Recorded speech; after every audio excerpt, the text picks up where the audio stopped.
Hello, j'espère que vous allez bien. Bienvenue sur ma chaîne YouTube. On se retrouve pour une petite vidéo. J'ai eu le culot de mettre une story sur Instagram. J'ai demandé à mes copines de me poser grave des questions, comme si elles me connaissaient pas. Donc elles ont vraiment joué le jeu. Elles se sont vraiment lâchées pour le coup. J'ai eu plein de questions. C'est parti pour une FAQ que personne n'a demandé.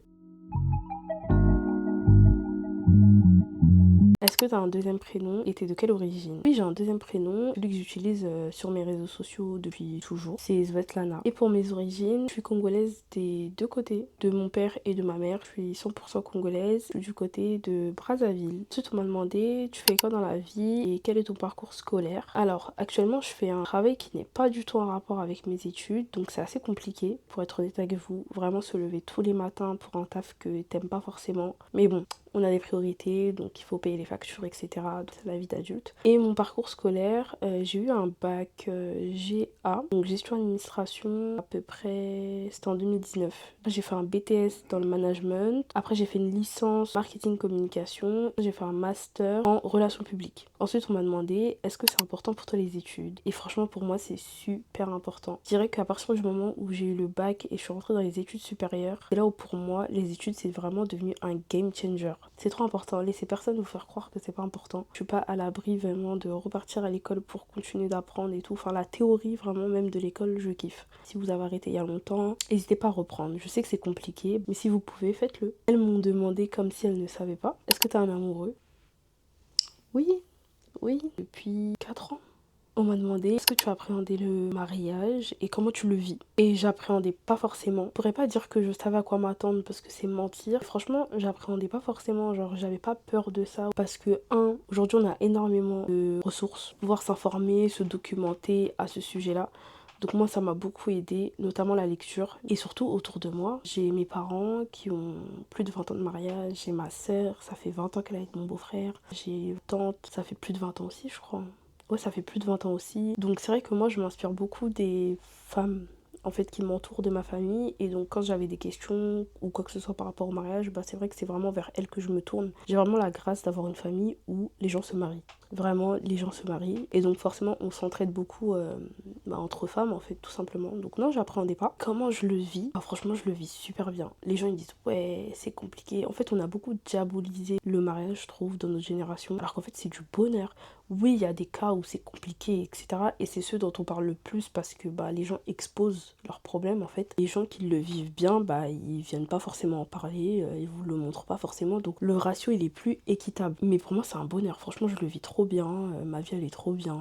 C'est un équilibre, tu prends de la maturité, tu grandis forcément à un moment donné. Ça me fait du bien en fait, c'est positif. C'est pas facile tous les jours. Mais on prend que le bon en fait. Non, je retiens que le bon et surtout quand Dieu est au centre. Mais c'est magnifique, donc non, je le vis trop bien. On m'a demandé, tu trouves que tu t'es mariée trop tôt et est-ce que tu as le sentiment d'avoir quitté la fête à 20 h? Quand on sort les stats, effectivement c'est tôt, 24 ans, c'est pas l'âge moyen d'un mariage quoi. Je pense que l'expérience de vie de chacun, la maturité, l'entourage, la famille, etc. fait que tu sais si tu te sens prête ou pas de rentrer dans ça et moi personnellement c'était le cas. Et c'est encore le cas aujourd'hui puisque on croit que c'est un choix qu'on fait une fois et basta, mais en fait pas du tout. C'est un choix qu'on fait tous les jours continuellement, tu te lèves tous les matins en choisissant cette personne-là encore et encore et encore et encore. Et aussi le truc c'est que moi du coup j'ai presque 25 ans mais mon mari il a que 2 ans de plus que moi. On a conscience qu'on est jeune et on s'oublie pas.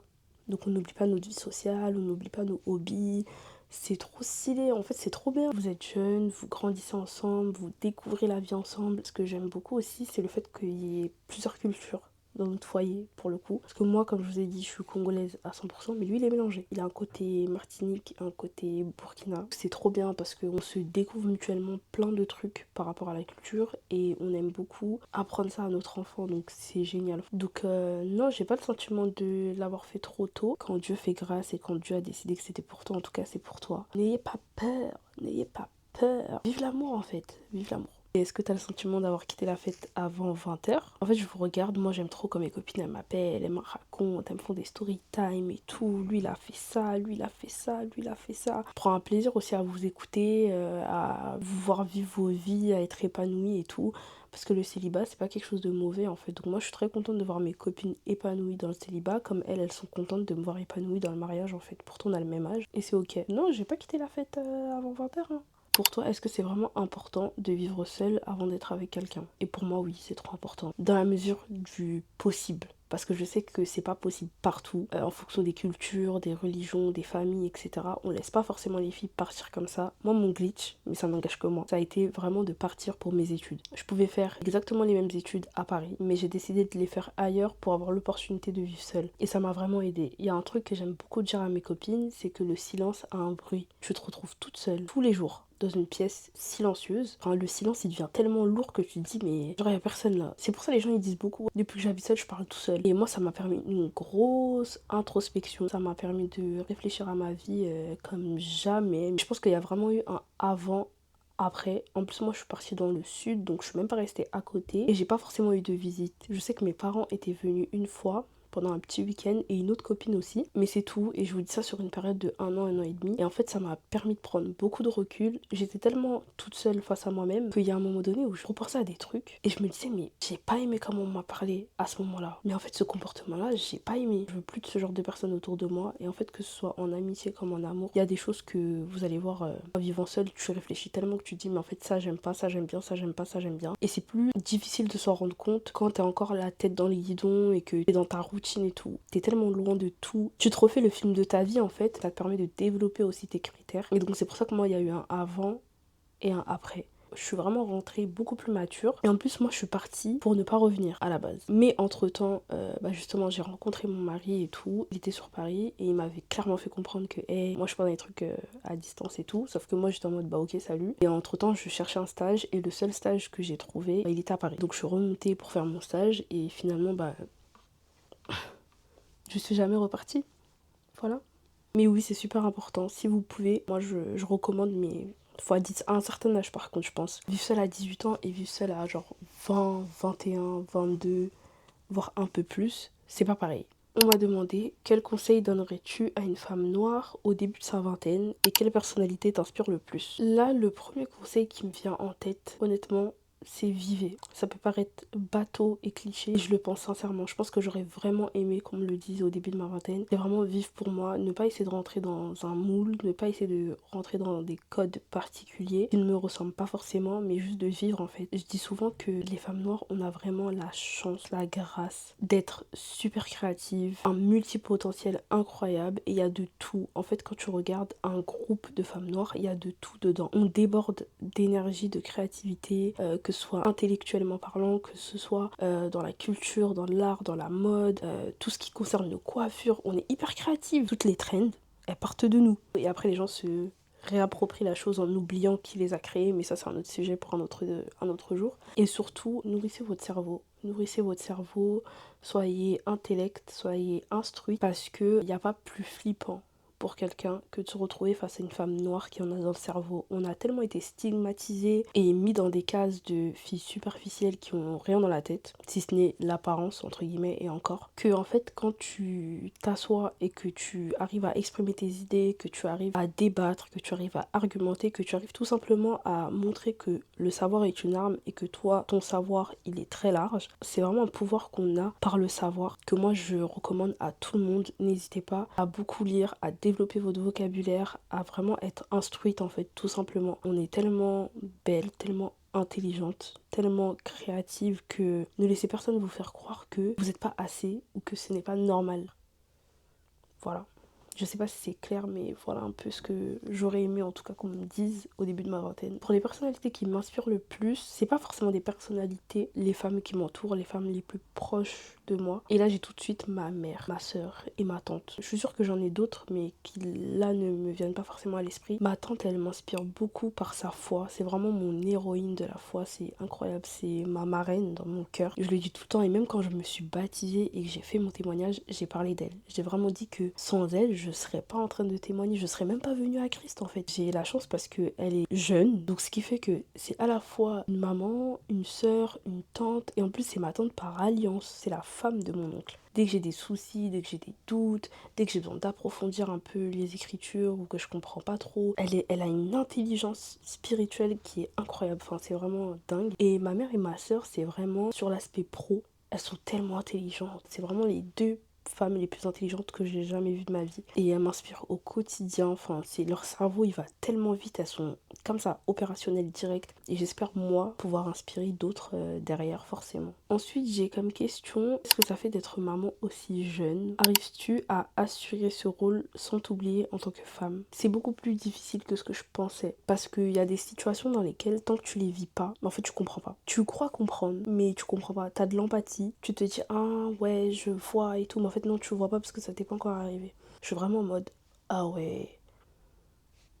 C'est donc ça. Je pense que quoi qu'il, en fait, tu vas gagner en maturité en fait. C'est tellement un marathon, c'est tellement la course. C'est souvent partagé, hein. Il y a beaucoup de gens qui disent ouais, moi je profite au maximum et je fais mes enfants après. Et il y en a qui disent ouais, je fais mes enfants maintenant et je profiterai plus tard. Moi je suis plus de ce parti-là. Là j'ai encore l'énergie de ma vingtaine, donc vas-y, je vais être dans les couches et tout. Mais passer 30 ans, me parler plus de couches. Je veux pas non plus 4-5 enfants. Donc ce qui fait que je m'oublie pas en tant que femme et que j'arrive à trouver l'équilibre, c'est cliché, mais c'est que j'ai fait le bon choix de partenaire. Il me donne le champ libre et le temps libre de penser à moi, de ne pas m'oublier. Il est aussi là en fait pour me rappeler que avant d'être maman, je suis fille de femme, je suis moi, je suis du coup devenue sa femme à lui et après je suis maman. En fait, j'ai toutes ces casquettes-là avant que je dois pas forcément oublier et c'est important d'être avec une personne qui vous laisse en fait vous souvenir justement des casquettes que vous avez eues avant et que vous continuez d'avoir en fait. C'est vraiment ça qui me permet de garder l'équilibre, etc. Et comme je le disais tout à l'heure, mon entourage.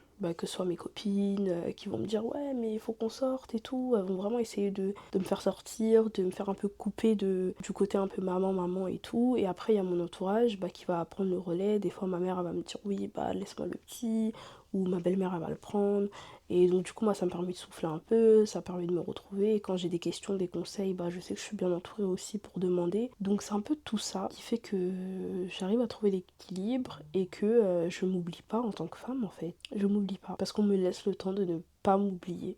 Et ça prend du temps de se rendre compte que peut-être que là je m'oublie, il faudrait peut-être que je fasse que... C'est compliqué, mais c'est un rôle magnifique, mais magnifique. Enfin, mon enfant, c'est un bonheur. En plus, il est tellement joyeux, il rigole avec tout le monde, il parle avec tout le monde. C'est un bonheur inexplicable. Ça m'a vraiment fait découvrir un amour inconditionnel, vraiment un amour que je pensais pas être capable de ressentir ma vie.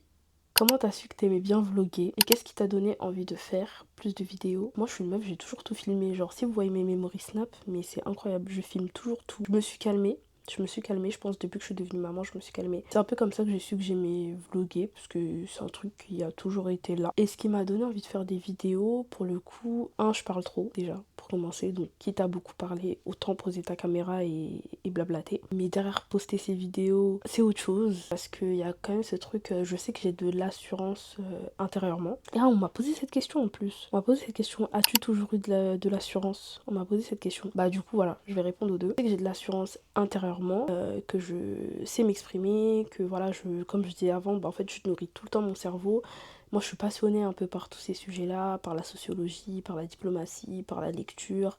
C'est vraiment des choses qui me plaisent beaucoup. Donc ça a forcément créé une assurance en moi parce que j'ai conscience que j'ai réussi à développer mon vocabulaire et que je sais m'exprimer, que ce soit devant un petit comité ou devant un très grand nombre de personnes. Et en fait, cette assurance intérieure, elle se manifeste à l'extérieur, mais ça prend du temps. Ça prend du temps, c'est un travail. C'est un gros travail. Le fait d'aimer autant filmer, faire des vidéos, vlogger, etc. En fait, ça me pousse à plus me regarder, à plus m'aimer, à plus me valoriser, à plus me complimenter. Cette vidéo, c'est la preuve que je passe enfin le cap de poster et de pas juste faire ce que j'aime, filmer et me reposer sur mes acquis. C'est un nouveau challenge, mais je suis contente parce que au début d'année, j'avais vraiment demandé au Seigneur de ne pas finir l'année comme je l'ai commencé. Et ça vaut dans les grandes choses, mais aussi dans les petites choses comme ça. Parce que du coup, j'ai commencé l'année en étant toujours dans un mood où vas-y je poste pas et tout, non et tout, le regard des gens et tout, et là de passer ce cap là, c'est la preuve en fait que Dieu est attentif même aux petites choses. Donc gloire à Dieu, gloire à Dieu. Qu'est-ce que tu dirais à la toi il y a 5 ans? Et ça c'est une bonne question. Déjà il y a 5 ans on était en 2021, j'habitais dans le sud toute seule. C'était une année compliquée, on a souffert. Je pense que je dirais à la moi de 5 ans, Mago, t'inquiète pas, ça va aller. On dirait pas comme ça quand tu vois, mais je te promets, ça va aller. Dieu ne t'abandonne pas, il te regarde, il te surveille comme ça, et il va te sortir de là et t'ira mieux. C'est vraiment ça que j'ai envie de dire à la moi d'il y a 5 ans. Petit témoignage. Moi qui aime autant les études là, c'est que l'année 2021, j'allais tellement pas bien. En fait, j'avais arrêté d'aller à l'école. De janvier à mai, le BTS, on nous a toujours dit, c'est pas comme le bac. Toi, t'as 10, et tu l'as, soit t'as moins et tu l'as pas en fait. Et c'est basta, c'est tout, c'est comme ça tu te débrouilles. Et en fait, moi j'avais arrêté d'aller à l'école, je travaillais à côté, j'ai toujours travaillé depuis mes 18 ans. Donc là j'avais 19-20 ans je crois. Je suis sortie du travail, une de mes meilleures potes, vraiment ma sœur, elle m'appelle, elle était dans ma classe et elle me dit mais meuf, tu sais que t'as eu ton diplôme là et tout, c'est bon, t'as ton BTS, je suis devant les résultats, t'as 10 piles. Mais pour vous dire, j'avais tellement plus d'espoir et j'étais tellement mal, j'ai même pas pris le temps de regarder les résultats en fait. J'ai juste continué ma vie et c'est ma copine qui m'a appelé pour me dire que je l'avais. Et pour vous dire à quel point ça me suit, jusqu'aujourd'hui, c'est elle qui a récupéré mon diplôme pour moi et il est encore chez elle. Je l'ai toujours pas récupéré. Donc ouais, c'était une année compliquée, j'en ai bavé. Je me rappelle, j'ai perdu 29 kilos en l'espace de 4 mois. J'ai perdu 29 kilos. Truc de fou. Après, j'étais contente. Mais truc de fou, truc de fou. Tellement j'étais au bout de ma vie, je mangeais plus en fait. Mais c'est aussi cette année-là où j'ai vraiment décidé de donner ma vie au Seigneur, de le suivre coûte que coûte. Peu importe, c'est que bénéfique. Le fait de pouvoir habiter seule pendant cette période-là, ça a vraiment fait un effet de je suis ma propre thérapeute et je suis en train de faire ma propre thérapie. Ça a duré 1 an, mais c'était incroyable. Gloire à Dieu pour ce temps. Au début, je comprenais pas. D'habitude, hein, on comprend pas pourquoi on traverse ça, mais une fois que Dieu nous attrape, qui nous révèle les choses, on est que reconnaissant. Moi, je suis trop contente. Mais ouais, je dirais à la moi d'il y a 5 ans de s'accrocher. On m'a demandé, tu penses quoi de la foi et des réseaux sociaux? Alors, pour moi, la foi et les réseaux, je suis mitigée. En fait, je suis pas du tout contre, dans le sens où aujourd'hui, je pense sincèrement qu'il y a des personnes qui ont des dons et des talents qui ont été déposés en eux pour vraiment agir sur la sphère des réseaux sociaux, mais des contenus vers lesquels je me retrouve pas forcément, parce que moi je suis très friande du contenu lifestyle et tout, un peu girly, tout ça, mais c'est vrai que ce contenu là sur l'aspect chrétien, en tout cas ça n'engage que moi, ça n'engage que moi. C'est très clean, c'est très parfait, c'est très pas de péché ici, qui peut être vraiment vrai, et gloire à Dieu pour ça. En fait, moi personnellement, ma vie elle est pas parfaite, donc je me retrouve pas dans ce genre de contenu. Je sais pas si vous voyez ce que je veux dire. En fait, je me retrouve pas, je suis pas parfaite, je tombe, je me relève, je retombe, je me relève, et moi le contenu que je recherche, en fait je retrouve pas forcément ça, je retrouve pas ce truc authentique de ok je suis chrétienne, ok je suis sur les réseaux, mais je suis pas parfaite, je suis pas parfaite. Moi par exemple là je vais voir Aya en concert dans 1 mois, ça m'empêche pas forcément de parler de Dieu, et je suis pas contre en vrai, enfin, chacun fait ce qu'il veut, je suis pas du tout contre, mais c'est vrai que je trouve que ça manque un peu de ce côté là, et c'est très touchy, faut faire attention quand même hein, à ce que tu dis et tout, tes prises d'opposition, etc. Je sais que je veux pas du tout rentrer dans cette catégorie là, on va m'attraper dans mes commentaires, c'est comme ça que ça commence. On va venir me dire oui mais la sœur, mais tu es chrétienne, mais tu fais ça, mais tu nous as dit que, mais tu fais ça. Moi je suis désolée, voilà, non. Ici c'est vraiment la maison des pas parfaites. On essaye de changer, on va changer par la grâce de Dieu petit à petit. Quels sont tes 3 versets préférés? Je les ai notés. Le premier est vraiment le verset de ma vie en fait. C'est le verset qui m'a fait rencontrer le Seigneur, qui m'a fait suivre ma marche avec le Seigneur jusqu'aujourd'hui. Ésaïe 41:10 qui dit ne crains rien car je suis avec toi. Et ce verset je le trouve magnifique. Il est vraiment pépite. Ensuite, le deuxième verset que j'aime beaucoup, et d'ailleurs c'est le verset que j'ai gravé sur mon alliance, donc il me suit vraiment partout, je le porte tout le temps littéralement avec moi. Ruth 1:16 qui dit ne me pousse pas à te laisser, à repartir loin de toi. Où tu iras, j'irai, où tu habiteras, j'habiterai. Ton peuple sera mon peuple et ton Dieu sera mon Dieu. J'aime tellement ce verset. C'est un love language en fait, c'est vraiment ça, on se rend pas compte, mais c'est une façon d'aimer qui est tellement forte, tellement profonde, de dire que en fait j'abandonnerai tout pour te suivre. Après là c'est dans un contexte où Ruth c'était par rapport à sa belle-mère, mais incroyable. Trop beau, trop beau. Mon troisième verset préféré est Psaume 37:4, vous connaissez. Fais de l'Éternel tes délices et il te donnera ce que ton cœur désire. C'est un verset que j'expérimente vraiment depuis cette année parce que c'est complexe la partie faire de l'Éternel tes délices. Ça représente quoi? Comment tu le mets en pratique? Est-ce qu'il va donner ce que mon cœur désire, donc ma volonté, ou est-ce que ce sera d'abord sa volonté? Est-ce qu'on va être en raccord sur ça? Et s'il me donne pas ce que mon cœur désire mais que je fais quand même de lui mes délices selon moi, comment est-ce que je dois agir? Quels sentiments je dois pas laisser s'installer? Enfin bref, c'est vraiment le verset que j'ai décidé de méditer sur toute l'année, donc c'est super complexe. Il y a pas très longtemps, j'ai expérimenté. Il m'a pas donné ce que mon cœur désire. Il m'a pas donné ce que mon cœur désire. Je pensais qu'il allait me donner, mais il m'a pas donné. Et j'ai tenu jusqu'au dernier moment. Et au final, il m'a pas donné. Et c'était très très dur. Faut rebondir, faut toujours rebondir, même quand l'Éternel ne te donne pas ce que ton cœur désire. Et il ne faut pas tourner son dos à la face du Seigneur. Donc voilà, c'est mes 3 versets préférés. J'ai eu la question aussi, que souhaites-tu apporter sur les réseaux sociaux? C'est une question grave intéressante. Je me mets pas de pression en fait. J'ai pas de liste claire de ce que je souhaite apporter. Mais dites-vous que je suis juste une meuf chill en fait qui va venir déposer sa vie un peu. En fait c'est vraiment le côté lifestyle quoi, c'est mes vidéos, des petits vlogs et tout. Après je suis beaucoup plus présente sur Instagram, donc suivez-moi sur Instagram, je suis vraiment présente là-bas, donc je poste énormément, surtout en story. Moi je suis une go des stories. J'aime beaucoup l'interaction. Je pense que c'est ce qui me plaît le plus en fait dans l'aspect des réseaux sociaux, c'est pouvoir interagir avec les gens, discuter, etc. J'aime trop. Pas prise de tête, c'est vraiment pas calculé parce que j'ai l'impression que comme les gens ont compris ce que les réseaux pouvaient apporter en termes d'argent, clairement, eh ben en fait tout est calculé.